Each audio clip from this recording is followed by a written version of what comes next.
So if we're really following this and the energetics are understood by those that don't generally talk about it to the public or allow the public to know, that in the energetic cycle would also signal the end of a reserve currency period, then we're starting to see that, the formation of the BRICS right now. We're moving into a different currency itself.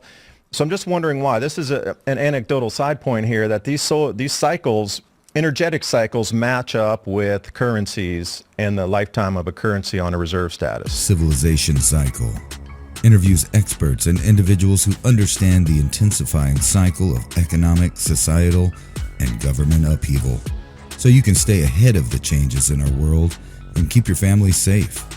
Fortunately for us, we can recognize that we're at the precipice, a point in history where we can all see the cycle changing.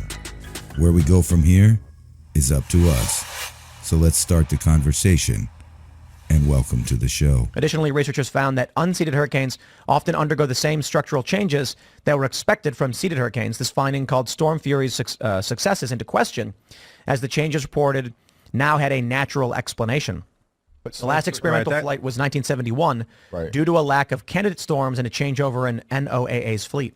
But that goes into it. That's manipulation, not creation. That's modification, not creation. There's a huge differential there. That lexicon is very important, of creating or manipulating or modifying. But I'd actually assume that creating is substantially easier than manipulating, because planting a seed is very, very easy. Moving a tree is very, very hard, right? Yeah. That's kind of like the way I look at it. If so you have a small depression form, and then it starts to expand and grow as the storm grows wild and crazy. The implication to me that you could move a 30-mile wide hurricane sounds pretty nuts, but the idea that you could seed with a very small, and I mean very, very small, part in a warm water that creates the beginnings of what could be a hurricane seems much more plausible. Not that I'm saying it's possible. I'm saying it seems easier to plant a seed than move a hurricane. Here's a story from the AP News. Here's why experts don't think cloud seeding played a role in Dubai's downpour. That's great. I appreciate that from the experts. The important part of the story is that they did cloud seed and do cloud seed in Dubai to increase rain. Whether that resulted in mass flooding or not is irrelevant. All that matters is the AP is outright telling you that governments of the world are cloud seeding intentionally. They are making it rain on purpose. That's normal. Yeah, Dubai admits that on the record, though. They publicly claim that they do that. Yeah, China has as well during the manipulation of weather during the Olympics. So it's not a secret. They're coming out and telling you forthright that it is happening. Oh, I want to even go back to 1861. There was that colonel they called the Rainmaker who went out Yes. and Flooded. he literally bombed the atmosphere and said I could create and he had a patent for it, right? And they were like, and then he took credit for every storm. When was this? Yeah. 1861. Yep. 1860. What is this? Story? They called him the Rainmaker. I think there's an article maybe in the Intelligencer about him. You notice even Dubai, though, is still using the old tech. Like you're talking about that is really old tech, but have you seen the planes that they're using now to do it? It's the exact same tech. They haven't changed. I mean, it's like maybe a little more sophisticated, but they're still relying on this idea of seeding nuclei to get water to fall. I mean, you brought up HARP and talking about hurricanes. What can you say about that, and why would you say HARP? Well, HARP is the biggest type of technology. In fact, I believe there's even technology higher than HARP now. HARP's been around forever. High frequency, active, oral, radio research programs. Yep. Yeah, and why do people think that HARP changes the weather? It burns. That seems made up to me. Well, they are messing, with the ionosphere, right? But what we're talking about is really small. They're pushing a little bubble up. Nothing the size of a hurricane, nothing the size that could do that. See, that's not the point, though. For HARP, though, HARP's not creating the hurricane. HARP's adjusting the atmospheric conditions on Earth to allow hurricanes to be formed in a certain area on Earth.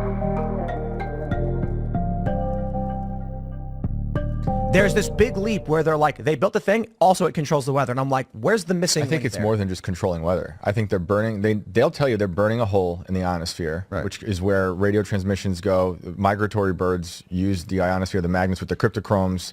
It's affecting something. I think it doesn't just stay in the hole. I think there's a ripple effect, honestly. And other people would say that by doing this, you ever heard of cymatics?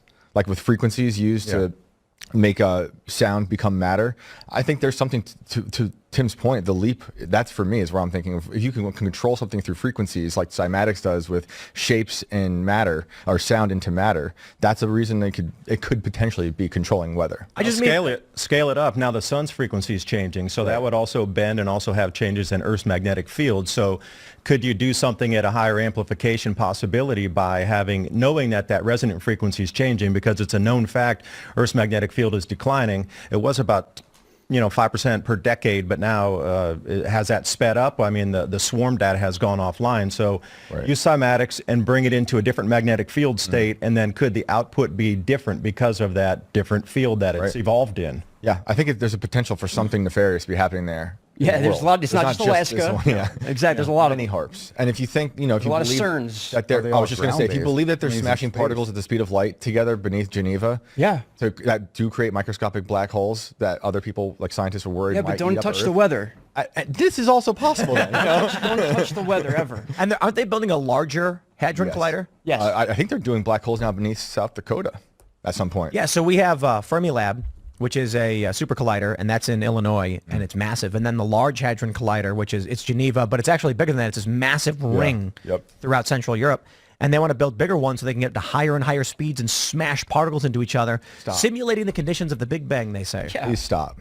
Please. Where's the stop. power generation coming from that? They're all yapping on about global warming, burning too many fossil fuels, yet they're bringing things at larger scale that require just absurd amounts of power. Maybe they have to create the hurricanes to fuel. To power the windmills, I get. Well, so the thing is, if someone were to say, we detonate a bomb, superheating an area, creating a depression or something like this, which could, has a 3% chance of creating a large tropical depression, and then maybe a 3% chance of becoming a hurricane, is that so far-fetched? Chemical nucleation. Nobody's talking about carbon black. That's one of the new chemical seeding projects that they're using on top of some of these hurricanes, carbon black, because you get that heating element in there, and then that heating creates upwelling and higher pressure in itself that changes storm patterns. Everybody's focused on silver iodide or, nanometals, the barium, the strontium, and the sort of thing in the atmosphere. But very, very few people are talking about carbon black seeding. What is that? Carbon black as just graphene particles. How do they do it? Are they delivering it the same way? Yeah, same exact way, same delivery system. Canisters and stuff or whatever through planes. Interesting. And what But think about the heat absorption on carbon versus a reflective part of like a nanoparticulate of metal that would be reflective, which they use for supposed geoengineering to bounce and block sunlight, but now absorb the heat. And what could you do with that massive amount of heat absorption on a certain area of the storm? Because that's where, it's going to require heat, because going back to that high pressure blocking system, if you're going to keep a high pressure block there so that hurricane will stay south of it or west of it or wherever, you're going to have to create a high pressure dome that stays there for days and days and days. And how are you going to get that much heat to stay in the same exact area? And the skies would almost turn black from all the dust coming out if they were going to use something at that level to be able to continue to create the high blocking system with the heat like that to create the dome. What if they had an AI that could calculate areas of the ocean that are ripe for tropical depressions, hurricanes, if they but nudge something? Is that Bingo. Yeah. Bingo. 100%. That's kind of where What do you think? I'm at with that. Possible. You could form something again, if you're going to nucleate that to get that formation to start and then upwell and grow from there. But once you get it, then you're talking about chaos. Once it grows into Where it goes, it goes. Where it goes. Unless you really, the tech is something so far advanced that we don't understand at this point, then how do you put a blocking high pressure that's so vast for weeks to keep a storm that south? I wonder if the people creating it care about the chaos yet. They're just like, we'll create it, see what happens, we'll study it. It's like playing a big game of Risk, and that's kind of what they're doing. It's like billionaires playing a game of Risk. Basically, the AI brute forces all the data and finds patterns. So if you were to load all of the world's weather data in real time constantly into an AI, it's going to show you basically a map of probabilities where storms may form. Our predictive capabilities are going to go through the roof with AI technology. So you said something though. What do you get? Farmers Almanac's been doing that for so long, where they predict weather patterns for years in advance using what? Astronomy? Nature. Sometimes they're very wrong.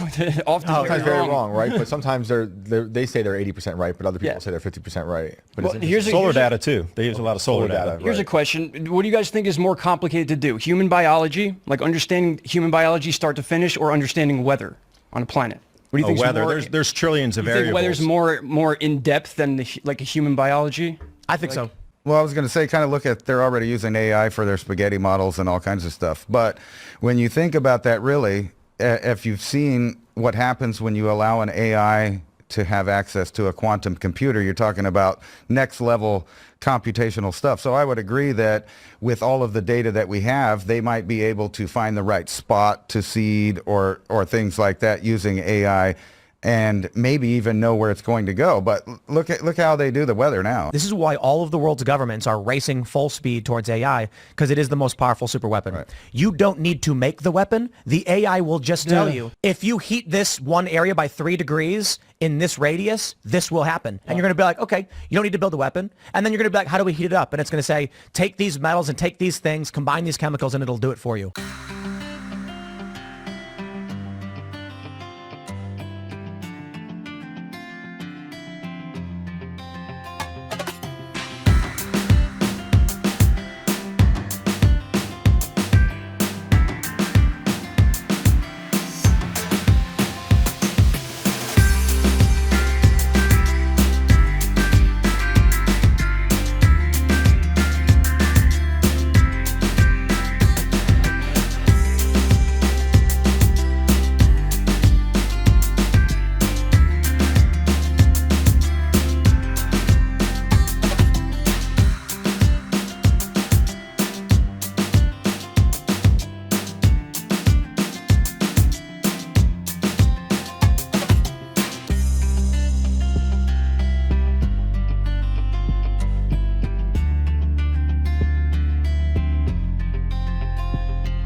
So you will always know what's for dinner.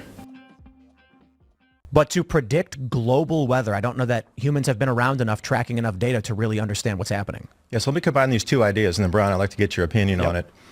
So going back to this, if you're going to really control weather, not manipulate it, not modify it, you're going to have sensors about every foot on the planet to understand what's going on from the ground level up to what, 18,000 feet, maybe 20,000 feet. The same thing is true with what we get fed with global warming, global temperature data. They don't have sensors everywhere. In the oceans, it's barely covered. They might have a few buoys out there. And we're talking about overall land temperatures. There's very few temperature data stations collecting data anywhere. And they're trying to say the entire planet is heating at this uniform rate in this area. So, I'll bring it back to you then. If there's not enough, if we can't bring it down to the square foot level, which we would also need to absolutely go into specifics on how the planet's heating or cooling, then we don't have that much data at all. There's so much uncovered. Like how much uncovered area on the planet is there to try to extract this data from, and then put it into the AI models. This slide is this is the Sahara, and when was this? 6,000 years prior. So you're looking at present data versus 6,000 years prior. So, when you talk about water erosion on the Sphinx, that would be during this time. But, that puts the dating of the Sphinx into question if there's water erosion at 6,000 years prior and they were supposed to create the Sphinx 4,000 years ago. But that's a different topic. But it's showing you that the possibilities of the West African monsoon coming back in and changing pattern right now is one of the reasons we're seeing an enormous amount of floods across North Africa and the Sahel, which comes into the point where I would talk about if we know that certain areas are going to get cooler on the planet and we'll lose crop production, then where would you set up a new growing zone knowing that it was also in change to become more wet from the above ground water resources, and then as well the amount of aquifers below that, maybe the Nubian sandstone aquifer or the Sus aquifer, we're talking about thousands of cubic kilometers of water beneath there that could be tapped and brought up to supplement the above ground water rainfall. And slide 28 is just a little bit easier to want to look at as well. Just a little easier version for you, but you can see the change and also the pockets within that of desertification and also forest, even though it's in the desert. The oases is what people talk about. But you can see this Holocene change, or the mid-Holocene changes. So we're coming back into a gigantic change. They're not building the new Renaissance Dam in Ethiopia that's filling to have the largest hydroelectric project in Africa, in one of the driest parts of Africa, unless the cycle's changing to consistent rainfall. So I have a question, right? You're saying that, 6,000 to 8,000 years ago, Sahara was largely forested? 6,000. 6,000 years ago. Honest question, what happens to all of the organic matter as it starts drying up and decaying? Are there remnants left behind, or does it disintegrate into brittle dust, or what? Well, that's part, but then the sand, because there's no more root structure to hold that, yes, you'll find an enormous amount of, I wouldn't say petrified, but root stock there of the larger trees that's still beneath the sand, and also the massive amount of buildings, ancient cities, aqueducts, and things that were through those trade routes there from over at the Red Sea all the way to the Atlantic stretching back. Wait, you're saying that in the Sahara there's evidence of ancient cities and all this stuff? Everywhere. Oh, wow. Everywhere. That's cool. Well, you ever heard of Michael Tellinger? I have. He does a lot of the South Africa stone circles. Mm-hmm. That's basically along the same concept. These are thousands and thousands of years old, and it's like like sound frequency designs. They're not structures where people lived. These are like power plants almost, in a way. It's wild stuff. Michael Tellinger, incredible guy. They find petroglyphs out there in the Sahara that show hippo, giraffe, all kinds of stuff. We know that area was a wetland for multiple times. Back into the Pleistocene, too, there was all kinds of animals. That's one of the areas that man was first running around in North Africa. But this is the amount of water vapor that had been pushed up into the upper atmosphere, into the mesosphere from the Hunga Tonga eruption. Now, this goes through every single layer further down, and you'd know, Norm, but this is in the mesosphere up around 85,000 feet. Look how much extra water is up there right now. Wow. Yeah. This explains a lot of different cloud formations that are happening. Yeah, why was there so much flooding after 2022? Yeah, because additional 14% more moisture in the Earth's atmosphere ejected in a single event. And this was in 2022? Correct. Talk about cloud seeding. So what do you think is going to happen? That it's going to rain a whole lot, and then we're going to get way more water on various parts of the planet? Well, not that, but you could probably explain it better. Like when this water is coming back out, how does it integrate with the storms? Now, you can ride on top of a natural cycle to get a larger output, and this is what I think you're getting into with trying to manipulate these weather systems now. If you knew there was more moisture coming in from the rain out of all the water, 14% more moisture in our atmosphere coming out at a certain rate, depending on how high it is in the atmosphere, Earth's magnetic field is changing, and then you're going to ride on top of this natural cycle and try to create a different outcome of these previously unattainable, because everything is now, there's two extra variables in there for you to actually manipulate on top of what you could do with the regular cloud seeding or what you're talking about with NexRad over there, which I had a couple questions about the power output on NexRad and the actual storm and the watts per meter squared from the sun.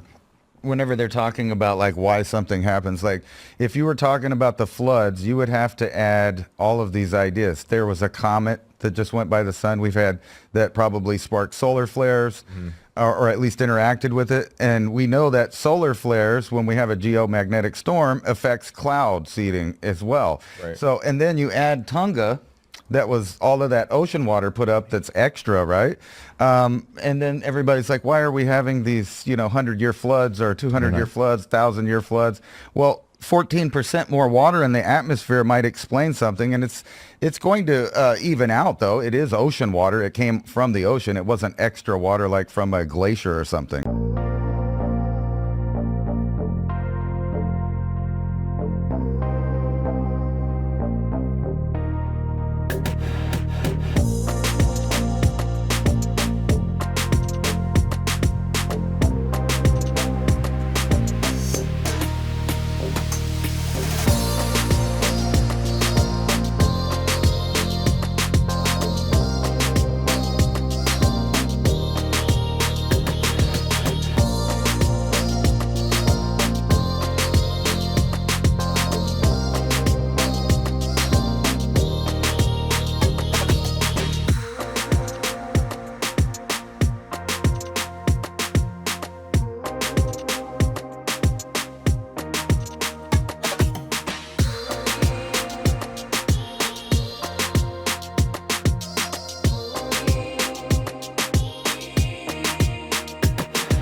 So you're saying this is to be expected if you know this type of history, but also there's possibility for people who know this is happening to take advantage of it. Yeah, exploit I it. don't see why not. If you knew that there was more moisture available and your cloud seeding programs might not work as well as you want them, it may work better knowing that there's more moisture in the atmosphere. What is this currency slide that you have? It says currency is used predominantly in commerce since 1450, and it shows that every currency lasts about 100 years. Right, and then you start to overlay it with the longer-term solar cycles here and the different, if you're going to look at Schwab cycles or DeVries cycles, you start to see this overlap of at least a slice of time from 17 to 1900. They when you're hitting those low periods, it seems that the reserve currency changes. Now, if we're coming into this exact same cycle once again, and we are coming to this low point where almost every space agency out there is forecasting a grand solar minimum or extreme low solar activity as we step off of solar cycle 25 coming into 26. They're off by one cycle, but then again, with this amount of solar activity, nobody really got it right this time either with the exceptional amount of ramp up.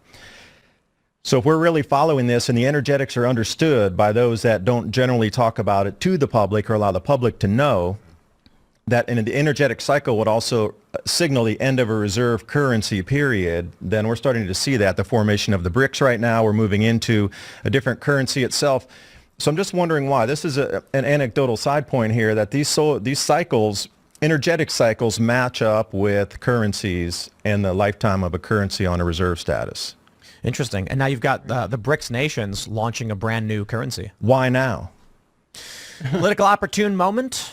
I don't know. Energetic change moment, could be both. But the energetic change, does that mean that powerful governments are recognizing the change and intentionally launching new currencies? Or is it just that it creates a dynamic, a shift in power in different regions of the planet that will amplify one group over another, regardless of what group is there? Right, depending on the amount of food production for those countries as well. Because a civilization without food is no civilization. The basic, if you bring it down to a basic, if a human doesn't eat, there is literally nothing called civilization. So food is the most important thing. We could talk about economy and we could talk about, business and government, but without food, there is literally nothing on this planet that can be structured. That's the base building block that everything moves forward from, is food. Can we predict food production in BRICS nations right now? Is the yield going to increase? I would say yes, if they turn North Africa and the Sahel into a new growing area, and the amount of investment that would be required to restart a global economy on the debt-based system, taking North Africa and the Sahel from zero to where we are in America and what we sit at in our grow belts across the United States and Canada. Imagine the amount of trillions and trillions of dollars that would be required for the roads, the irrigation systems. And then how would you pay all these people that come from around the world to work there? Well, you would pay them in cryptocurrency. You would pay them in stable coins that would have a value of, I don't care if you came from Chad or South Africa or America or Argentina, that you go back and you still have that 1 = 1. And you see this rapid implementation of cryptocurrencies across. I mean, they're going to use for payment systems as well as investment. I really believe if we're going to lose crop production, 45 north and above, and a lot of areas on the planet have far less crop yields, we're going to have to make that up elsewhere for 8 billion people to survive. So where would you put that? But remember, we have to restart the global economy. Can they restart Africa and start growing there within our lifetime? Is that something? It's absolutely, if the rainfall patterns continue to increase at the rate they are now, and they tap the Nubian sandstone aquifer and other aquifers beneath there, and get that underground water resource coupled with the above ground increases, absolutely yes. It would change everything. That would absolutely. Change everything. It's a crazy thought. It's larger than the United States and Canada combined as a growing area for what we consider crop production. Wow. And a double rotation crop, because where it sits with the sunlight patterns there, we get 2 yields out of that versus Who's one. going to be growing it? Is it going to be some terrible poison seeded? This is kind of where me and him intersect. He's following all of these trends on grain production, and then I'm scamming through the articles, and it's just article after article about shutting down farmers, shutting down private ownership of farms, shutting down people's ability to grow stuff. Yeah. I mean, you see it constantly. It's not just here, it's in Europe too. Like they're literally telling farmers, paying them to grow bird flowers and stuff instead of growing food. You have the major grow zones like the Ukraine and what's going on there. So that production is going to be going down. Listen, I just looked this up, actually. It's funny because we're talking about the Hongatonga volcano and all the moisture in Africa. You would think more hurricanes would come from that, like that, because those storms come off North Africa over the Cape Verde Islands. There's been significantly less since 2022. There wasn't actually a single hurricane in 2022. I'm seeing two. There was two. There's Beryl, which was this year, and then there was one other in 2023. So none for 2022, one for 2023, one for 2024. And you know what's... Could you cloud seed the Sahara to turn it into a growing area? Or, I mean, it's absolutely massive, so I don't know that any kind of, an irrigation plan to bring seawater in to create atmospheric moisture would be a massive endeavor. Nah, they would just tap the aquifer there. Fresh there's water. no need for You any can of just that. tap the aquifer and then water comes up? Yeah. Yeah, if you can look for sandstone aquifer Africa map, and you could take a look at the amount of One of the aquifers biggest you- aquifers in the world there, right? Yeah, it's The but think Nubian sandstone aquifers, I'm sorry. No, that's right. that's what Gaddafi was tapping to grow 100,000 acres of sorghum as a test project at the very base of Libya, which was also where one of the African megalakes drainage basins was. So they were trying to also, they knew it was going to be raining more, so they were going to capture in a lake fashion the water from there, and they were also having large pipeline systems bringing water after they would pump it up and then take it out to these test areas. And before the invasion, and one thing with the U.S., we blew up all their water infrastructure. We blew up all of the water pipelines. Wow. Which was interesting that you would think we should learn from that. Do you? So then, is it possible? And I'm just going to throw this out there. Western interests, knowing about food production, reserve currencies, view the expansion of a Saharan grow area as a threat to the reserve currency, the petrodollar.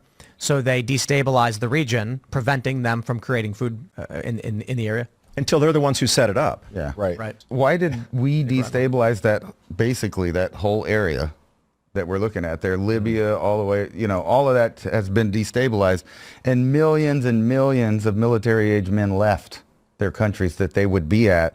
So later, when corporations come in there and move, there's no one going to be fighting in there because all of their male population is moved. Almost seems like 10 million by men, design. 10 million Not only standing that, armies they gone. moved to a grow zone that they're shutting down, which Yeah. is And then Europe. what? The West comes in, takes it over, turns it to a grow zone they control. That's right. Right. Isn't Gaddafi making his own currency too? That Yes. we were upset Go about? back, yeah. Right. And he was working on this aquifer idea. That's all the aquifers that are beneath Africa right there. But so they could. It doesn't seem like the greatest undertaking, if that's the case, to begin reclamation of the Sahara. I pulled up an article on the Great Green Wall, which I'm sure you guys are familiar with. They're planting rows of trees to stop the expansion of the Sahara Desert.